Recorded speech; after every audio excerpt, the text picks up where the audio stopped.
Now again, that didn't happen. What's turned out to have happened is that the developing world has bounced back much more quickly than expected by doing the sort of policies that are focused on building up their domestic demand and relying a bit less on exports. And so China and India are both back to growing at the kind of almost double-digit rates in India's case, or well into double-digit rates that have helped overall the global economy recover much more strongly than expected. So that was kind of good news. However much people feel that China's policies are bad for the world, and I'll come on to that, the fact that it's growing strongly has been very helpful over the last couple of years, because without that kind of growth we would again be in a much worse economic situation than we're in. How's the US economy done in that context? Again, I think it's a question of the expectations that you have. Many of us, I think, learned about recessions from the experience of the last 25, 30, 40 years, where basically recessions were brought on by interest rate policies having been too loose, demand getting too strong, the economy overheating, and the Federal Reserve putting up interest rates to take some demand out of the economy. Now, the lesson of history is that there are two sorts of recession. One is that kind, where the monetary policy is the cause of the demand slowing. The other kind of recession is brought on by a banking system crisis, where the system collapses. Now, the evidence from the first kind of recession is that when you start growing again, it recovers very, very fast. 4 to 5% growth over the first 2 years from the bottom is typical for America. For a banking system-based recession, usually where there's too much debt in the system as a result that has to be absorbed and reduced, the typical recovery path is much more like what we're seeing at the moment. It's growth of maybe 1 to 2% in the first 2 to 5 years of the recovery, which is a pretty depressing scenario if you're used to conditioning yourself by the first kind of recession. But actually, when you compare what we're seeing now with what history tells you to expect after a banking system-based recession, actually America is ahead of where it might be, and there are reasons to think that it may well be ahead of what the historical trend would suggest after a banking system-based crisis. But certainly families are rebuilding their household finances more quickly than would be expected. The savings rate has come up very fast. Low interest rates are meaning that people's debt service problems are coming down much, much more quickly than has often been the case after a banking crisis created recession. So there are some reasons for optimism about the pace that economic growth might take over the next couple of years, but it's still going to be slower than your standard monetary policy-based recession recovery. How have we done in terms of the overall global management of the debt crisis? Well, what you're seeing in Europe at the moment, I think, is the most interesting phenomena, where what was a private sector problem with too much debt has now been taken on to the government sector. And there are real questions about whether a number of governments in Europe are able to meet the debt obligations that they face. Earlier this year we saw Greece come to the brink of default on its debt. Currently we're seeing Ireland being worked over by the markets, and Europe considering what terms it might bail out the Irish government. There's this phrase that the Europeans use, it's kind of the opposite of the BRICS. The BRICS are the fast-growing economies: Brazil, Russia, India, China. In Europe we have the pigs. Portugal, Ireland, Italy, Greece and Spain, which are the worst growing, worst performing economies, all of which have these horrible debt crises looming.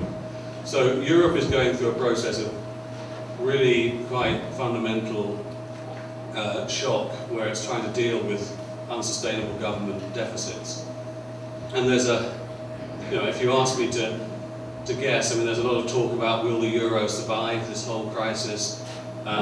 And if the euro doesn't survive, does that again send the whole global economy into a tailspin? My view is that actually the euro will survive. It's going to be a very bumpy and difficult ride in Europe for a few years while that happens, but that the European governments are so committed to the euro surviving that they will do what they have to do to create a system, a kind of federal system that will manage those governments that get into debt difficulties and help them deal with their problems. But it's going to be unpleasant. But it does leave the question of America and America's own fiscal crisis.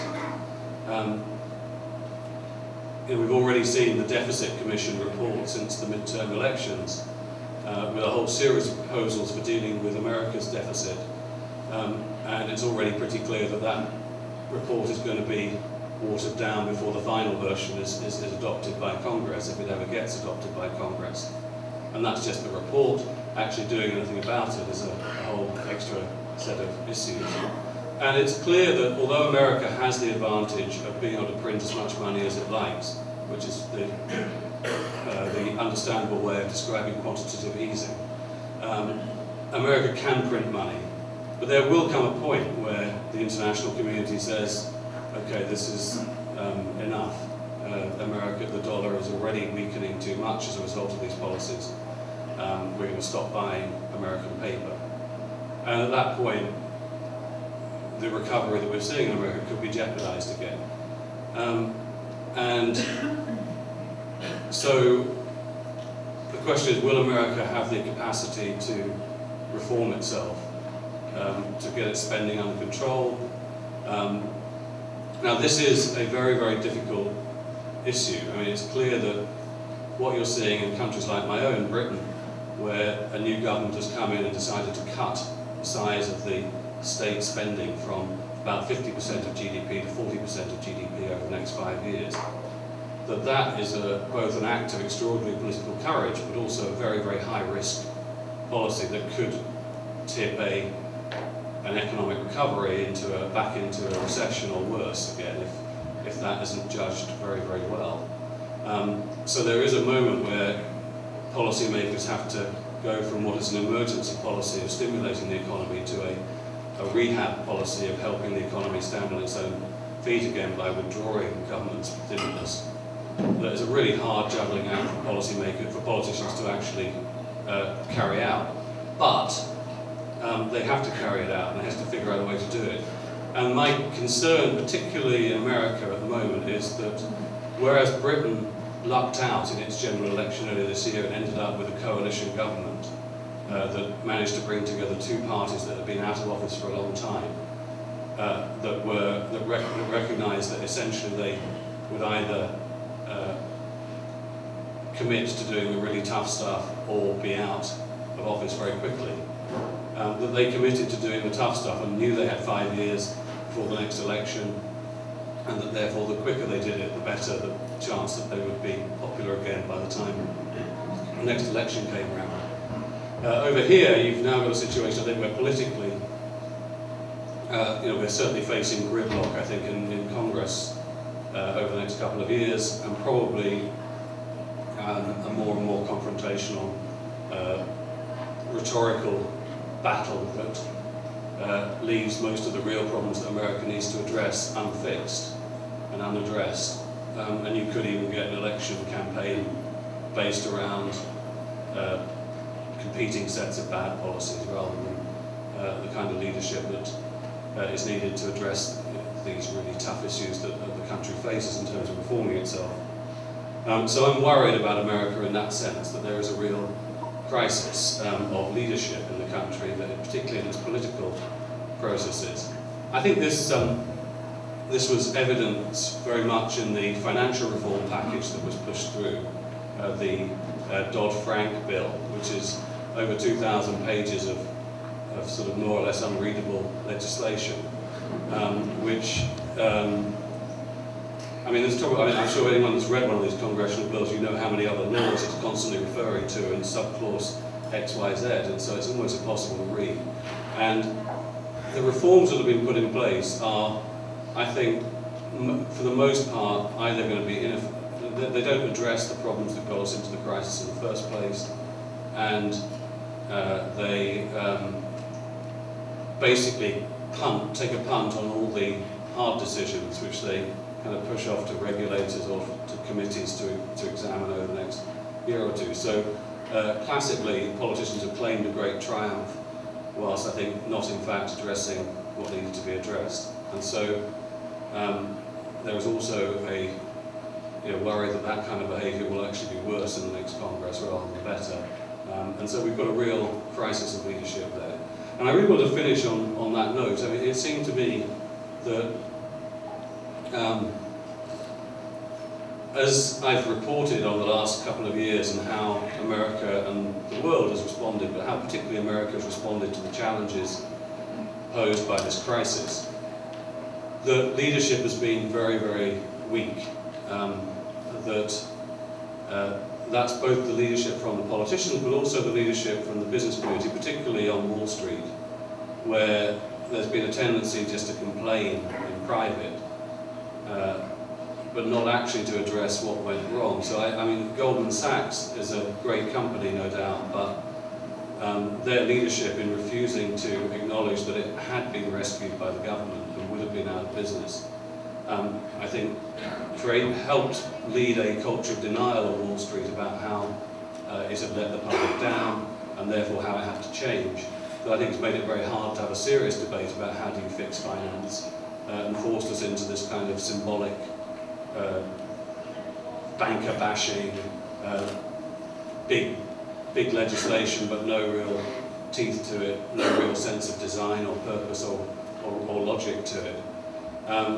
And there needs to be, I think, from the business community in particular, a willingness to come out and explain what it needs, what is needed for the economy to actually go forward and be what it has always been in America, a great wealth creator and a great model for the rest of the world to look at.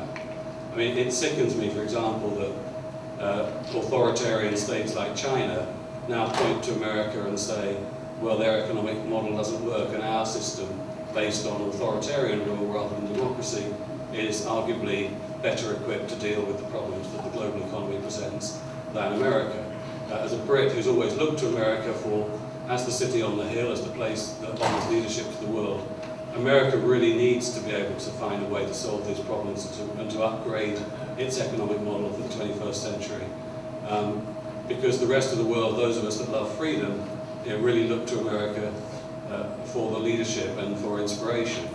And at the moment, there is very little of that inspiration coming. And I think that ranges from issues like what kind of tax policies do you put in place, what kind of government spending is there, what kind of regulation is in place, but also how do you overcome what I find to be a shocking sense of despondency in America that seems totally at odds with my sense of America as a place where the American dream always leads to crisis being a catalyst to innovation and risk-taking.